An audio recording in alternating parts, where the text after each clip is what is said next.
Байлар әрдайым оқиды, ізденеді, үйренеді, табады. Кедейлер болса әрдайым ақылды. Сәлем, менің есімім Нұрлан, Каспий KZ партнерымын.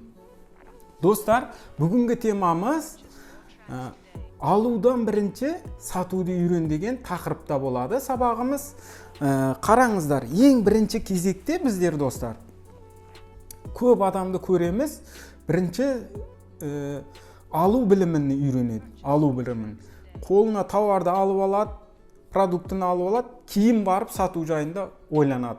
Ойлайды бастапқыда мен тауарды алсам болды, арзан алсам болды, оны сатамын деп ойлайды.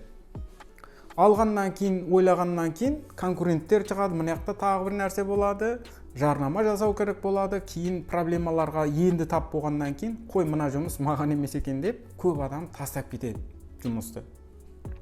Ең бірінші кезекте мынаны ойлауымыз керек.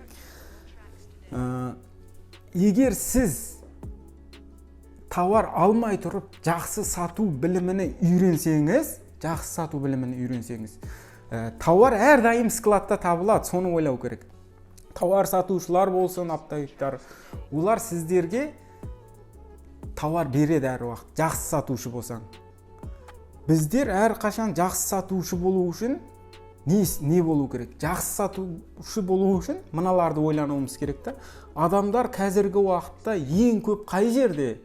Ең көп аудитория қай жерде?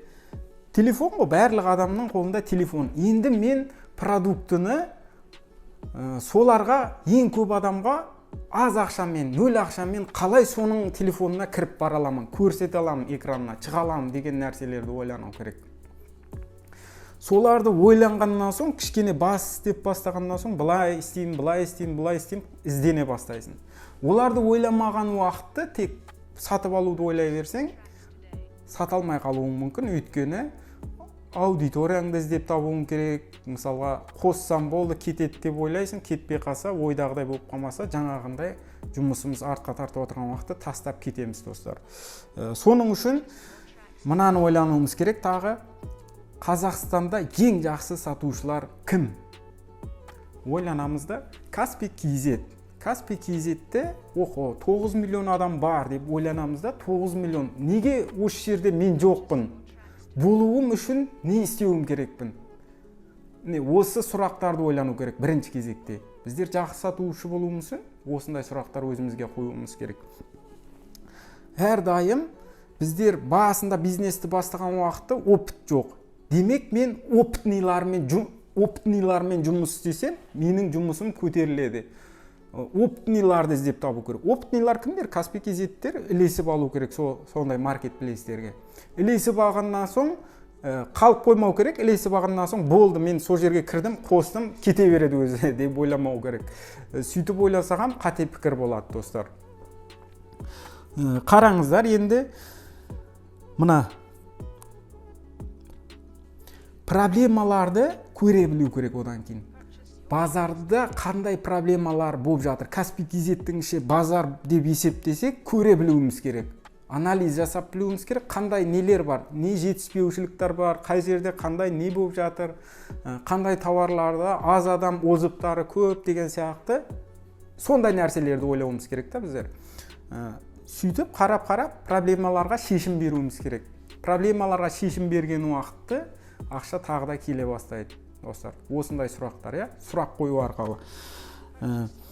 Одан кейін конкуренттерге төтеп бере алатын тауарларды ойлау керек. Конкуренттерге төтеп бере алатын. Мысалға, конкуренттер мына тауарды сатып жатыр, о талпаның арасына кіріп не істеймін мен? Лучше мен мынаны нетіп көрейін деп, мына жақтан ақырын сатып отыратын жолдары бар, мысалға. Отзывтарды, нелерді көбейтірмей, ақырын сатып отыратын жолдары бар.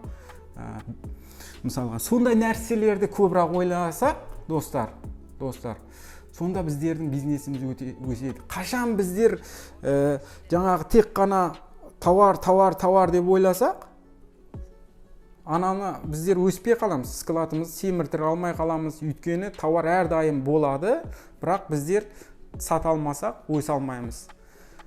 Мынаны ойлауымыз керек. қымбат сатып аз сатқанымыз жақсы ма, немесе арзан сатып көп сатқанымыз жақсы ма? Негізі қымбат сатып және көбірек сатуды ойлау керек. Каспий кезетте болды. Со нәрселерді ойландырады, миды со нәрселер ойландырады достар. Соны көбірек ойлауымыз керек. Біздер аяқтарына қосық кетті, болды, жүріп кете береді деген сөз емес достар. Осы нәрселердің мен сұрақ ретінде сіздерге сұрақ тастап отырған ретінде ойлануға тастап отырмын да, жалпы бұл сұрақтарды. Ойланғанның өзінде де уже несі бар адам, кішкене білімі жетіп тұрған адам ары қарай алып кетеді бұндай нәрселерді өз достар. Алудан бірінші сатуды үйрен, ең біріншісі. Болды. Кез келген адам біздерге тауар береді ары қарай. Тауардан уайымдамау керек. Одан кейін біздерде мақсат болу керек. Тек қана анаяқтан алып саттым, мынаяқтан алып саттым емес, түсіп отырған, біздерге келіп отырған пайданы қай жаққа направлять етуіміз керек достар. Ақшаны жұмысшы ретінде қарап, сен мынаяққа орын-орнына қоюымыз керек бастапқы кезде. Олар үлкен білімдер достар. Сонымен бүгінгі сабағымыз жеткілікті деп ойлаймын. Көп етіп жіберсем бәрі соңына дейін қарамайды көп адам. Сондықтан аз етіп түсінікті тілде жеткізуге тырысамын достар. Осы сабағымды тамамдаймын. Сау, сәлеметте болыңыздар.